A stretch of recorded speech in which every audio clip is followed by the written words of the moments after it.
सुप्रभातम सुप्रभातम सुप्रभातम। आज की ताजा खबर में आप सभी का बहुत बहुत बहुत स्वागत है। वर्ल्ड इकोनॉमी के साथ इस एपिसोड की शुरुआत आज हम नहीं करने वाले हैं। हम मार्केट के बारे में, स्पेसिफिकली इंडियन मार्केट के बारे में आज यहाँ पे डिस्कशन करने वाले हैं। कल जिस तरीके से मार्केट गिरा, बहुत सारे लोगों को बहुत सारे क्वेश्चंस होंगे और कल मैंने वीडियो भी नहीं बनाया था स्टॉक मार्केट क्यों गिरा आज। तो वही थोड़ा सा ये जो फॉल है उसको समझने की कोशिश पहले करेंगे और उसके बाद फिर से अपना जो फ्लो है उसको मेंटेन करेंगे। एंड आई नो दैट कि आप लोगों को ये क्वेश्चन का आंसर जानने में काफी ज्यादा इंटरेस्ट होगा। सो आई थिंक पहला सबसे बड़ा रीजन जो समझ में आ रहा है वो है राइजिंग कोविड-19 केसेस। अभी आप बोलोगे यार ऐसा क्या हो गया कि एकदम से ये कोविड के केसेस बढ़ रहे, और ये नंबर मतलब डबल डिजिट अभी हुआ है ऑल ओवर इंडिया में, बट फिर भी इतना ज्यादा इसका हुआ क्यों हो रहा है? तो इसका इसलिए हो रहा है क्योंकि वेस्टर्न वर्ल्ड में कहीं कहीं जगह पे जो इंडिकेशंस आ रहे हैं वो बोल रहे हैं कि वो जो टिपिकल मास्क वो फिर से लगाना एंड ऑल दोस थिंग्स, और थोड़ा स्ट्रिक्टनेस, स्पेसिफिकली सिंगापुर जैसी कंट्री जो बहुत ज्यादा प्रोएक्टिव होती है इन सब केसेस में, तो वो उन्होंने मास्क फिर से एक बार मैंडेटरी कहीं कहीं जगह पे कर दिए हैं। सो ट्रेवल एडवाइजरीज भी उन्होंने निकाली है। तो आई थिंक ये जो इंडिकेशंस आए हैं सामने, आई थिंक ये सबसे बड़ा रीजन है कि कल मार्केट में थोड़ा सा एक फियर फैक्टर आ गया। अब ये हो सकता है, मतलब नोबडी नोज दैट कि हाँ what is going to happen in future, but ये एक रीजन भी हो सकता है कि जो market was looking for some kind of correction. और स्पेसिफिकली भले आप लोगों को लग रहा होगा अरे 900 पॉइंट से सेंसेक्स गिर गया, अराउंड 400 पॉइंट से निफ्टी गिर गया फ्रॉम द पीक, तो ये मतलब अच्छा खासा फॉल है। But I think major fall जो हुआ है ना वो ब्रॉडर मार्केट में, यानी कि स्मॉल कैप मिड कैप में ज्यादा हुआ है। 3-3 साढ़े 3% तक ये इंडाइसेस नीचे गए थे। और अगर पीक से हम बात करते हैं तो ऑलमोस्ट 4% से भी ज्यादा ये इंडेक्स गिरे। तो ये इसके पीछे का रीजन क्या है? I think I don't know how many of you watched मैं फ्यू वीडियोस मैं कुछ आई थिंक एक दो हफ्ते पहले एक बार वीडियो बनाया था जिसमें मिस्टर नीलेश शाह जो कोटक केएमसी के करता धरता है, तो उन्होंने एक प्रेजेंटेशन शेयर किया था और उसमें से कुछ कुछ चीजें I have shared with you people in that particular video, जिसमें उन्होंने कहा था कि कैसे लार्ज कैप के valuations long term forward medium P ratio के हिसाब से रीजनेबली वैल्यूड है, but small cap and mid cap, small cap तो 24 से 25% प्रीमियम पे चल रहा है longer term median forward P ratio के पॉइंट ऑफ व्यू से, and mid cap was 12 to 15% ऊपर चल रहा था long term median forward P के पॉइंट ऑफ व्यू से। सो जब ऐसे वैल्यूएशंस पे ये ब्रॉडर मार्केट्स ट्रेड अगर कर रहे होंगे तो उसमें ऐसी अपॉर्चुनिटीज ढूंढी जाएंगी फॉर द करेक्शन, ये समझना भी उतना ही इंपॉर्टेंट है। और इसीलिए उस वीडियो में ये भी बात हुई थी, I am not saying that देखा आपने बोला था काइंड ऑफ इवेंट नहीं करने की कोशिश कर रहा हूं मैं, बट वहां पे भी हमने वही बात की थी कि अगर आपको स्मॉल कैप और मिड कैप में लमसम एलोकेशंस लेने, so this is not a right time to take that. Or if at all you want to take that particular allocation, you need to stay invested for real long term. आप जाइए और देखिए एक बार कि small cap और mid cap जो funds है, जो अच्छे परफॉर्मिंग फंड्स है या फिर कैटेगरी एवरेज भी की भी रिटर्न्स अगर आप देखते हो, तो ये रिटर्न्स जो देख रहे हैं 20-20% के 10-10 साल के रिटर्न्स, 24-24% के 10-10 साल के returns, I think these things will not get repeated over the shorter duration. ये समझना बहुत ज्यादा जरूरी है। और इसीलिए if you want to take allocation towards small cap and mid cap, I think you need to go in a staggered manner. So ऐसे corrections जो होंगे वो आपके एसआईपी एसटीबी इन्वेस्टमेंट्स के लिए काफी इंटरेस्टिंग और अच्छे हो सकते हैं, but for lump sum investments I think ये काफी ज्यादा डिसहार्टन भी कर सकते हैं। जस्ट इमेजिन कीजिए आपने अगर 10 लाख रुपए एकदम से डाल दिए स्मॉल कैप फंड में या मिड कैप फंड में, और वहां पे वो फंड आपका 30-30 40-40 हजार रुपए से एक दिन में नीचे आ जाता है, तो ऑब्वियसली थोड़ा सा अनर्व तो आप होंगे ही होंगे उस केस में। तो ये चीजें समझना बहुत ज्यादा जरूरी है। So typically market was looking for some kind of profit booking opportunities जो उनको कोविड-19 केसेस के पॉइंट ऑफ व्यू से, एक सिचुएशन के पॉइंट ऑफ व्यू से उनको मिल गई। ऊपर से रेड सी में जो टेंशन चल रहे हैं, तो जिसका अराउंड 10 से 12% जो मतलब लॉजिस्टिक्स है, ट्रैवल है, वो वहां से होता है। I think transport. So I think वो भी थोड़ा सा इम्पैक्ट होने की वजह से, स्पेसिफिकली जिस तरीके से ये रेड सी में ये हाउदी मतलब येमेन की ये जो हाउदी फोर्सेस है उन्होंने अटैक करना शुरू कर दिया है। सो ऑब्वियसली उसका एक इम्पैक्ट रहेगा ऑन ग्लोबल ट्रांसपोर्ट, जिसमें ऑयल स्पेसिफिकली इम्पैक्ट हो सकता है, ऐसा लग रहा है। दो ऑयल नेशंस आर सेइंग कि नहीं नहीं ऐसा कोई मटेरियल इम्पैक्ट नहीं है, बट आई थिंक जहां पे हम देख रहे थे बात $73-74 पर बैरल तक प्राइसेस जा चुके थे ब्रेंट क्रूड के, now again they are at 78-79, even $80 per barrel भी कुछ समय के लिए कल टच किया था। So I think all these geopolitical tensions also, market मतलब वो भी एक रीजन हो सकता है कि मार्केट को लगेगा कि भाई चलो इसको प्रॉफिट बुक कर लेते हैं। ऊपर से एक टिपिकल हमेशा जैसे हम बात करते हैं ना कि बहुत बारिश होने के बाद मशरूम्स आने शुरू हो जाते हैं बहुत सारे। So I think IPO rush is also one more indication कि जिस तरीके से आईपीओ रश चल रहा है मार्केट में, वो भी एक इंडिकेशन होता है कि markets are in little bit of euphoria, specifically if we are talking about small cap and mid cap। और कोई ऐसा बड़ा लार्ज कैप का तो आईपीओ नहीं आ रहा है, तो स्मॉल कैप मिड कैप के ही आईपीओ हम ज्यादा से ज्यादा यहाँ पे देख रहे हैं। तो वो भी एक इम्पैक्ट है कि मार्केट मतलब टिपिकली प्रॉफिट बुकिंग की अपॉर्चुनिटीज यहाँ पे ढूंढ सकता है। So in the shorter duration ये सारी चीजें हो सकती है, but over the longer horizon की अगर हम बात करते हैं तो I think these kind of corrections are really good, अगर आप स्टैगर्ड वे में इन्वेस्टमेंट्स आपके करते जा रहे हो तो। सो वहां पे मुझे ऐसा कोई प्रॉब्लम नजर नहीं आता है, बट शॉर्ट ड्यूरेशन में आज भी हो सकता है। That's what the gift Nifty is suggesting, आज भी मार्केट में हम करेक्शन देख सकते हैं। तो ये सारे इवेंट्स चलते रहेंगे। आई थिंक मतलब आपके लॉन्ग टर्म इन्वेस्टिंग के थॉट प्रोसेस को कहीं पे भी आपने डिस्टर्ब नहीं करना चाहिए। स्टैगर्ड वे ऑफ इन्वेस्टिंग आपकी चलती रहनी चाहिए for your long term financial goals, ऐसा हमें यहाँ पे लगता है। अब अपने फ्लो पे चलते हैं। सो वर्ल्ड मार्केट के बारे में, वर्ल्ड इकोनॉमी के बारे में थोड़ी सी बात करनी शुरू करते हैं। तो जिसमें I think we will have to see कि यूके में इन्फ्लेशन के नंबर्स क्या आए हैं। सो यूके के इन्फ्लेशन के नंबर्स बेटर देन एक्सपेक्टेड आए। Everybody was expecting 4.1 4.2% of consumer inflation, यानी कि रिटेल इन्फ्लेशन जो हमारा सीपीआई होता है उस तरीके से, बट वहां पे वो नंबर 3.9% का आया। तो ये सबके लिए काफी ज्यादा एक मतलब रिलीफ काइंड ऑफ था। और immediately markets have started expecting कि रेट कट्स काफी बढ़िया हो जाएंगे। मतलब the predictions, I am amazed to see the predictions immediately. So people are expecting कि in calendar year 2024 around 125 to 145 basis points का रेट कट जो है वो यूके का बैंक सेंट्रल बैंक ले सकता है। आने वाला समय ही हमें बताएगा। बेस इफेक्ट्स काफी ऊपर है एंड दैट्स व्हाई इन्फ्लेशन के नंबर्स भी थोड़े से म्यूटेड लग रहे हैं। And actual impact of consumer का जो कॉन्फिडेंस है उसमें काफी अच्छा खासा डेंट हुआ है। तो भले ही यहाँ पे इन्फ्लेशन के नंबर्स नीचे जाएंगे, बट कंज्यूमर का जो कॉन्फिडेंस है, स्पेंडिंग का कॉन्फिडेंस है, वो कितना वापस आएगा, I think that time will only tell. Petrol and food prices नीचे आने का सबसे बड़ा रीजन था इस बार का इन्फ्लेशन का नंबर नीचे आने में। सो ओवरऑल इन्फ्लेशन के नंबर्स नीचे आना is a positive thing. I think फिर उसके बाद कंज्यूमर कॉन्फिडेंस बूस्ट करने के लिए, या फिर स्पेंडिंग बूस्ट करने के लिए, या फिर क्रेडिट ग्रोथ लाने के लिए आई थिंक इंटरेस्ट रेट्स उनको अच्छे खासे घटाने पड़ेंगे। तो I think let's wait exactly how things get unfolded. अब यूएस के बारे में बात करेंगे। अब भले ही यूके हो, यूरोप हो, वहां प्रॉब्लम है, बट यूएस की इकोनॉमी जो है ना वो हमेशा सरप्राइजेस देती जा रही है। So US consumer confidence surges most since 2021, मतलब 2021 से लेके अब तक सबसे ज्यादा यूएस का कंज्यूमर कॉन्फिडेंस नजर आ रहा है।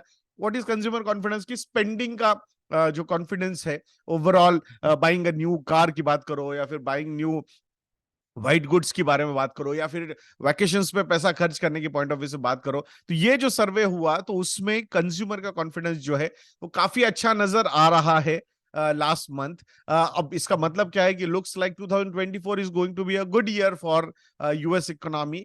सो विथ राइट मतलब एंड अब न्यूज को कैसे प्रेजेंट किया जाता है, आई थिंक ये मीडिया से ही सीखना चाहिए। वैसे देखा जाएगा तो वी वर वेटिंग दैट कि these number should go turn bad, and that's when कि भाई हाँ ग्रोथ में प्रॉब्लम हो सकता है। Now this is a time कि आपके ग्रोथ में प्रॉब्लम हो जाएगा, डिमांड कम हो जाएगी, तो ऑटोमेटिकली इन्फ्लेशन कम हो जाएगा, and that's when interest rate cuts की एक्सपेक्टेशंस हमने करनी चाहिए. But now looks like with the falling inflation, अगर यूएस का कंज्यूमर कॉन्फिडेंस ऊपर जा रहा है, सो आई थिंक इकोनॉमी के लिए तो ये बहुत बढ़िया न्यूज है. अब देखना पड़ेगा एग्जैक्टली कि इसका इम्पैक्ट क्या होता है, कि अब इन्फ्लेशन के नंबर्स तो उनको लग रहा है कि they are coming under control, though the battle is not won yet. अब यहाँ हमें एवरी मंथ जो नंबर्स आएंगे और जिस तरीके से कमेंट्री इस बार फेडरल रिजर्व की आई है, वो मार्केट ने काफी ज्यादा चीयर की है. We are already seeing 10 year G sec yield of US is at 3.86%. So exactly इनके रिलेशनशिप्स जो है वो मतलब इकोनॉमिक्स इज वन थिंग कि जो इतना इंटरेस्टिंग टॉपिक है कि बहुत बार बहुत सारे प्रेडिक्शंस हम करते हैं, बट उस तरीके से चीजें नहीं होती, और मार्केट किस पॉइंट पे किसको कैसे रिएक्ट करेगा. कभी लगता है ये तो निगेटिवली रिएक्ट करना चाहिए था, उसको मतलब पॉजिटिवली रिएक्ट होता है मार्केट से. मार्केट मतलब मैं स्टॉक मार्केट की ही बात नहीं कर रहा हूँ, ओवरऑल कैपिटल मार्केट की बात कर रहा हूँ, डेट मार्केट के बारे में बात कर रहा हूँ, या फिर उसके ऊपर इकोनॉमिस्ट लोगों के या मार्केट एक्सपर्ट्स के जो रिएक्शंस आते हैं, दे मतलब मुझे ऐसा लगता है कि बहुत सारी बार ऐसा लगता है कि it is as per their convenience they predict things.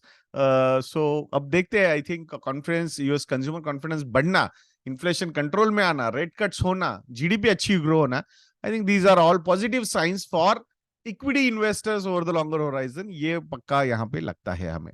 अब बात करते हैं चाइना और रशिया के रिलेशनशिप्स के बारे में.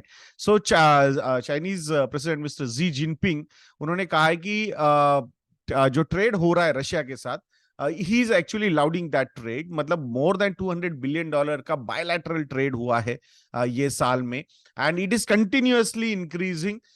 यूक्रेन रशिया वॉर के बाद जिस तरीके से और ज्यादा जो ट्रेड बढ़ रहा है चाइना और रशिया के बीच में, इवन इंडिया एंड रशिया के बीच में भी अच्छा खासा ट्रेड बढ़ा है, we can not deny that. So I think world order कैसे चेंज हो रही है उसका एक परफेक्ट एग्जांपल है. एंड मैक्सिमम जो ट्रेड हो रहा है, बायलैटरल ट्रेड हो रहा है, तो ये रूबल एंड उनके युआन में ही, मतलब वो करेंसीज में ही वो ट्रेड कर रहे हैं. सो ओवरऑल भी अगर हम बात करते हैं कि चाइना जो ओवरऑल ट्रेड कर रहा है, जो पहले युआन बेस्ड मतलब युआन एक्सचेंज से जो ट्रेड होता था वो 15% ऑफ द टोटल ट्रेड होता था, but now it is at 27%. So I think कहीं ना कहीं अपनी लोकल करेंसी पे और ज्यादा फोकस किया जा रहा है चाइना की तरफ से. In a way for that particular country it is good dependency on dollar, they would like to decrease, and that's how this is another angle of the world order changing.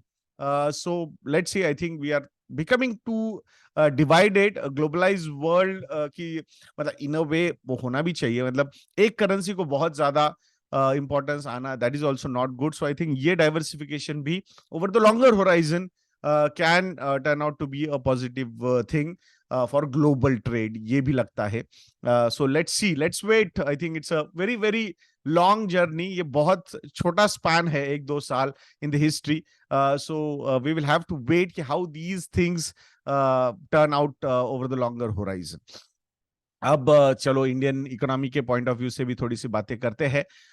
So RBI bulletin निकला है, उसमें RBI ने inflation पे ज्यादा और ज्यादा warnings दी है और बोला है कि ये जो इन्फ्लेशन को 4% पे लाने का जो टारगेट है हमारा, it is far from assured. So ये मतलब उस डायरेक्शन में तो हम चल चुके हैं, बट ये फूड्स की जो वॉलेटिलिटी है, फूड प्राइसेस की जो वॉलेटिलिटी है, ये बहुत ज्यादा अनसर्टेनिटी क्रिएट करती है. आई थिंक जिस तरीके से मॉनसून्स आर बिहेविंग, तो वो थोड़ा सा एक फैक्टर है. ये अनसीजनल रेन्स होना, ये भी एक बहुत बड़ा फैक्टर है. आई डोंट नो मतलब how many of you are aware about that, but we are seeing that in Maharashtra, unseasoned rains are actually spoiling a lot of farm produce. So I think that will act in a negative way on the food inflation side, and that will have an impact on the overall inflation also. So I think वहां पे RBI बोल रहा है कि we are still watching this situation, and higher inflation होना I think this is not going to be a good thing. उसको lower ही रखना पड़ेगा अगर हमें सस्टेनेबल ग्रोथ लानी है। तो डिस्क्रिशनरी स्पेंडिंग जो है वो कहीं ना कहीं इंपैक्ट हो जाती है अगर इन्फ्लेशन बहुत ज्यादा आ जाता है, और यही वो डिस्क्रिशनरी स्पेंडिंग है जो एक अल्फा जनरेट करती है in the GDP growth. So non discretionary मतलब ऐसी स्पेंडिंग होती है जो हमें करनी ही पड़ेगी, जिस पे हमें पैसा खर्च करना ही है। बट डिस्क्रिशनरी स्पेंडिंग एक ऐसी है जो आपके पास डिस्पोजेबल इनकम ज्यादा है, सरप्लस इनकम ज्यादा है, तो आप वो स्पेंडिंग करते हो। तो वो स्पेंडिंग अगर इंपैक्ट हो जाती है ना, तो उसका इंपैक्ट जीडीपी पे निगेटिवली हो सकता है। निगेटिव मतलब आई एम नॉट सजेस्टिंग कि निगेटिव जाएगा, बट जो एक्सपेक्टेशंस हम कर रहे हैं कि भाई एवरी ईयर या फिर आने वाले डिकेड लॉन्ग एक अच्छे ग्रोथ रेट पे अगर हम फोकस कर रहे हैं 6.5 to 7% per annum, so I think उस केस में लोअर इन्फ्लेशन होना और डिस्क्रिशनरी स्पेंडिंग ज्यादा होना बहुत ज्यादा जरूरी है हमारे लिए। सो लेट्स वेट कि वो कैसे होता है। अब बात करते हैं हाईवे या ministry of road and transport, ministry of road transport and highways. तो मतलब प्लान जो निकला है इस मिनिस्ट्री से, नितिन गडकरी जी से, कि उन्होंने बोला है कि ये जो एवरेज ट्रैवल स्पीड है हाईवेज पे जो करंटली अराउंड 43 या 47 किलोमीटर पर आवर की है, वो ऑलमोस्ट 90 किलोमीटर पर आवर तक वो लेके जाना चाहते हैं बाय 2031-32। और इसके लिए और 41,000 किलोमीटर के national highways they want to add, जिसमें से 15,000 किलोमीटर के जो रोड्स होंगे वो हाई स्पीड रोड्स होंगे। ये 2031-32 तक का प्लान इन्होंने दिया है। आई थिंक कॉन्फिडेंस जबरदस्त है करंट गवर्नमेंट में कि जिस तरीके से ये विजन दी जा रही है। आई अंडरस्टैंड कि पहले भी गवर्नमेंट्स ऐसे विजन्स देते थे, सो उसमें there is nothing wrong also, because मतलब अलग अलग पार्टियों की गवर्नमेंट आएगी जाएगी, but these kind of plans are very much important to have. So इसके लिए जो इन्वेस्टमेंट लगने वाली है ऑलमोस्ट 20 लाख करोड़ रुपीज, या एकदम प्रिसाइज अगर हम बात करेंगे तो अराउंड 19.5 लाख करोड़ रुपीज की इन्वेस्टमेंट्स लगने वाली है इस केस में। तो over the period of next almost 8-9 years की हम यहाँ पे बात कर रहे हैं। सो अगर ये जो चीज है ये बहुत इंपॉर्टेंट है, बिकॉज करंटली जो कॉस्ट है, logistic cost of the GDP total हम बात करते हैं तो इट इज अराउंड 18%। पर अगर अच्छे हाईवेज बन जाएंगे, average speed 47 kilometre per our से अगर ऑलमोस्ट 88 किलोमीटर पर आवर तक अगर चली जाती है, then this 18% of logistic cost to GDP जो है it will go down to 9 to 10% of GDP। और ये बहुत बड़ा स्टेप है, ये एक डेवलपिंग नेशन को डेवलप नेशन बनाने में बहुत ज्यादा जरूरी है। इसका अगर हम कंपैरिजन करते हैं तो यूएस के जो हाईवेज है उस पे जो एवरेज स्पीड है that is 100 kilometre per our. China के जो है हाईवेज है उस पे एवरेज स्पीड जो है that is 90 kilometre per hour. We are at 47 kilometre per hour. तो इसको अगर हमें 90 तक लेके जाना है तो डेफिनेटली ये इन्वेस्टमेंट्स करने बहुत ज्यादा जरूरी है। जो 2x2 लेन हाईवेज है यानी 4 लेन हाईवेज है उनको 6 लेन हाईवेज 8 लेन हाईवेज में कन्वर्ट करना ही होगा, और उसके लिए अच्छा खासा इन्वेस्टमेंट लगने वाला है। सो 20 लाख करोड़ रुपीस का इन्वेस्टमेंट यहाँ पे लग सकता है। सो उसके लिए I think we are trying to gear up. अच्छी खासी कैपेक्स की इन्वेस्टमेंट होगी। इसमें ओवरऑल सिर्फ पब्लिक कैपिटल एक्सपेंडिचर नहीं चलेगा, मतलब गवर्नमेंट ही नहीं, इवन प्राइवेट प्लेयर्स को भी इसमें इन्वेस्ट करना होगा अगर हमें नेक्स्ट लेवल पे लेके जाना है। तो ये लॉजिस्टिक कॉस्ट नीचे लाना is going to be an interesting thing to watch. So we are quite hopeful on that particular front.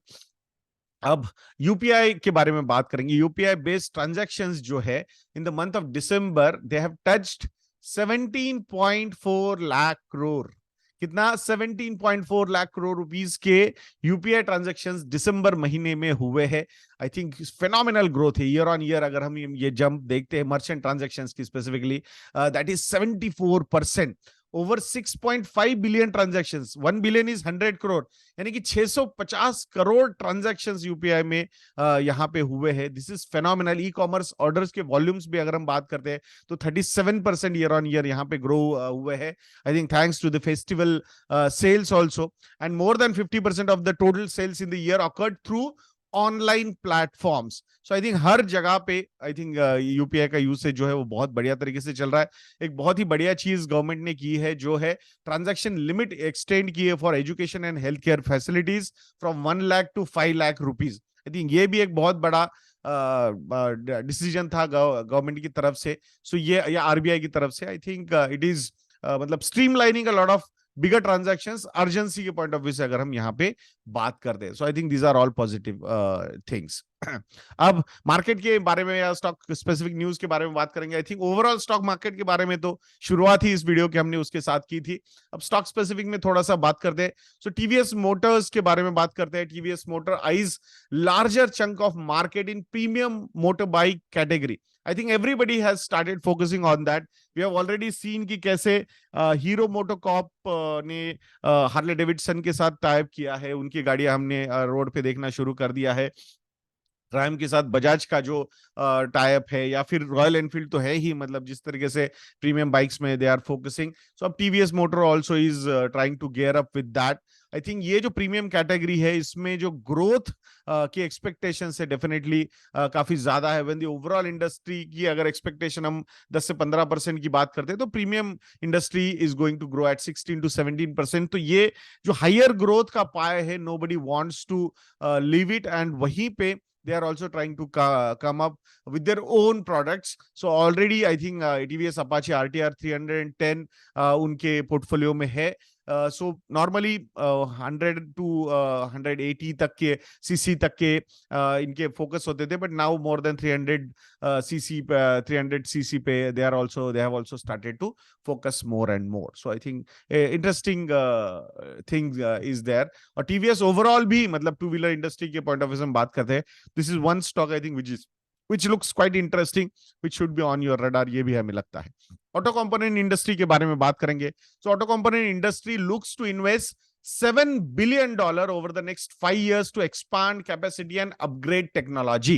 So अब बोलोगे ये क्या मतलब, नंबर बहुत बड़ा है क्या? 6.5 to 7 billion dollar over the next 5 years. Yes, this number looks bigger because last 5 साल में ये जो इन्वेस्टमेंट्स थी वो 3.5 to 4 बिलियन डॉलर की थी। तो वहां से आने वाले समय में ये ऑलमोस्ट डबल करने को जा रहे हैं अपने इन्वेस्टमेंट को।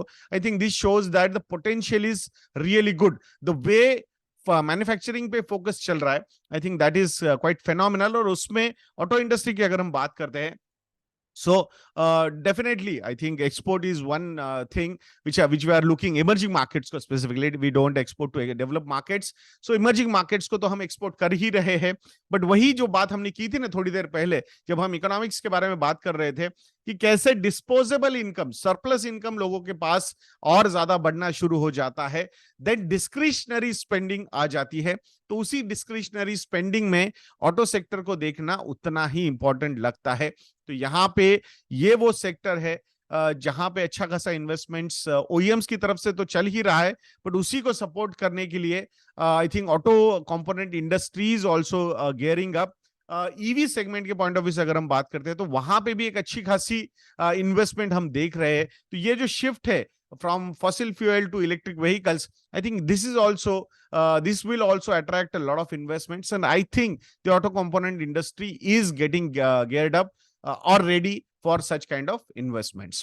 The next news is regarding semiconductor sector. So Foxconn जो है, उन्होंने एक एप्लीकेशन सबमिट किया है for setting up semiconductor unit. तो minister of state IT mister Rajeev Chandrasekhar ji ने ये लोकसभा में बोला है। So Foxconn is going to start these semiconductor और इलेक्ट्रॉनिक मैन्युफैक्चरिंग यहाँ पे शुरू करने वाले हैं। स्पेसिफिकली अर्लियर न्यूज आई थी कि वेदांता के साथ उनका जॉइंट वेंचर होने वाला है, एंड वो गुजरात में वो प्लांट स्टार्ट करेगी, and all those things were going on. But उसके बाद आई थिंक दोनों अलग हो गए हैं। Though Vedanta is saying that no, we are still going ahead alone, but I think Foxconn उनके साथ नहीं जा रहा है। So I think खुद होके they are going to start the or do these investments.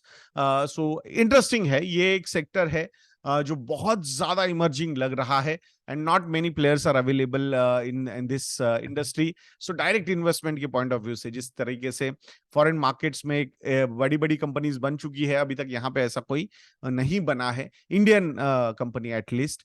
So let's wait for that also when to happen. But this Foxconn coming here, I think definitely these kind of big investments are important. These investments create a lot of job opportunities also. So कैसा लगा आज का episode, ये comment section में लिखना मत भूलिएगा दोस्तों। एंड अगर आप लोगों को लगता है कि हम अच्छा काम करते हैं तो हमारे रिसर्च प्रोडक्ट्स को भी सब्सक्राइब कीजिएगा। And if you want any help in portfolio management या फिर इन्वेस्टमेंट एडवाइजरी या फिर investment execution, you can contact our relationship cell. We'll be more than happy to help you on that front also. तो हमारे contact details are available on our website investindia.in. One on one sessions are also available. आशा करूंगा आप जरूर हमें contact करोगे। तो ऐसे वीडियोस के लिए चैनल पे बने रहिए, वीडियो को लाइक करना, शेयर करना और चैनल को सब्सक्राइब करना बिल्कुल मत भूलना। नेक्स्ट वीडियो में मिलते हैं। जय हिंद।